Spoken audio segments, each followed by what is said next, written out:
Tecno Service Center says they won't fix this phone, and I wonder why they say they won't fix it.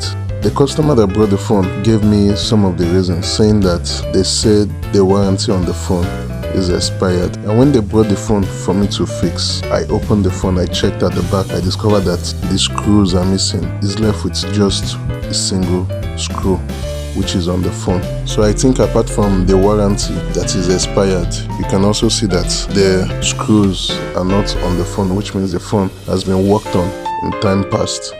So we'll be trying to fix this phone, that's the touchpad, and see how it goes. First we put it on the heater. Next we remove the old touchpad, then we replace with a new one. Next we turn on the phone to test the touchpad to know if it's working perfect.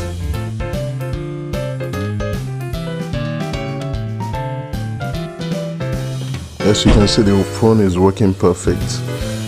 The touchpad has been changed and everything is working perfect. Please leave a comment, like, share and subscribe.